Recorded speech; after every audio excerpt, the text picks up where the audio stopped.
For today's video, I'm going to tell you the good and the bad about the Spinnaker Croft to help you decide if this is the watch for you. Hi, I'm Eve, and welcome to the Alias Eve Watches channel, where I share about watches I've encountered, tutorials, and interviews with other watch enthusiasts that I've encountered in my watch journey. If you'd like to follow along, please hit that subscribe button. To start this review, I have to disclose that Spinnaker sent me this watch. I do not have to give it back. I'm not required by Spinnaker to create a positive review about it, and I will try my best to be as unbiased and as critical as I can be. If you're not yet familiar with Spinnaker, Spinnaker is a watch brand based in Hong Kong that makes affordable dive watches. They're pretty well known in the watch community because of its affordable prices with good specs and original designs. I've previously reviewed the Spinnaker CAHILL last month, if you'd like to check out that video later on. I've been wearing this Spinnaker Croft for a couple of weeks already. This particular variant is the vintage silver with a leather strap. First, I wore it on the leather strap that originally came with it, and then later on, I changed it to an aftermarket stainless steel bracelet. Before I share with you my thoughts on it, let's go over the specs first. It has a case diameter of 43mm, lug-to-lug of 51mm, case thickness of 14mm, and a lug width of 22mm. The crystal is sapphire with anti-reflective coating. It also has a Cyclops date magnifier. The dial has a silvery, gritty texture which goes from light silver in the middle to darker silver in the edges. The gold tone applied hour markers look like thick discs. It has a 120-click unidirectional bezel with a matte aluminum plate, and the bevel edge is gold tone, which matches the hour markers and the hands. The case is made with brushed stainless steel with a polished bevel here. This particular silver variant came with water-resistant black leather straps, so you can actually go swimming with it. It's powered by the Miyota 8218, which has a sub-seconds portion at 4 o'clock. It's an automatic movement which runs at 21,600 beats per hour and has a power reserve of 42 hours. It doesn't hack, but it does hand wind. Lastly, I have to highlight that the water resistance is just 150 meters, not 200 meters, so you can take it swimming, but you can't take it for hardcore diving. Next, let me share you my thoughts on the Spinnaker Croft. First, the positives. It's a good-looking watch. The dial has a lot of details that make it look like a lot of work went into it.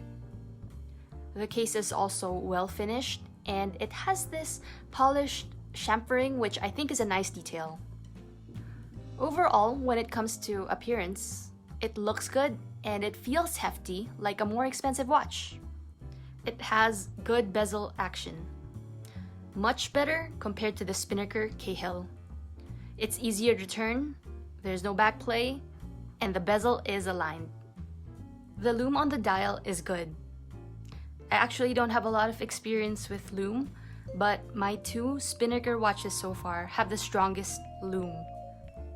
Here it is side by side with other watches, and with the CAHILL having a slightly stronger lume. Next, let's go over the negatives. I know I just said that the lume on this is good, but unfortunately, there is no lume on the bezel. I've seen other videos where there's lume on 12 o'clock. However, this one doesn't have it. I don't know why. You need the lume on the bezel for diving, so if you can't see the bezel, what's the point of having it then? While I did say that it's a good-looking watch, I'm not a fan of cluttered and asymmetrical dials with sub-seconds anywhere else than 6 o'clock. But I do get that it's a limitation of the movement. Because of the sub-seconds at 4 o'clock, they force the text at 8 o'clock, which makes the whole dial look cluttered. Similar to the CAHILL, the Croft uses a non-hacking movement. Personally, I'm okay with non-hacking, but if you need the hacking function, this watch isn't for you. As someone with a wrist size of 6¼ inch, it's a little too big for me. While I think I could still rock it if it were my one and only watch, it wouldn't be my first choice because it's too much wrist presence for me. I think this would be suitable for people with a wrist size of 7 inches and above. When I was wearing it on the provided leather strap, I had such a hard time putting it on and taking it off because it was so thick, such that it felt like wearing it was a chore.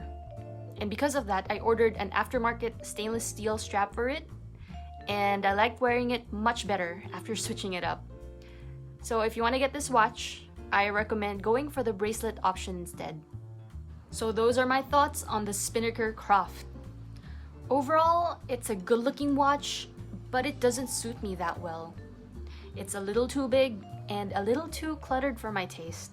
However, Spinnaker did just release a beautiful mid-sized Croft at 40mm with a cleaner dial layout. I think the new mid-sized Croft would have been a better fit for me.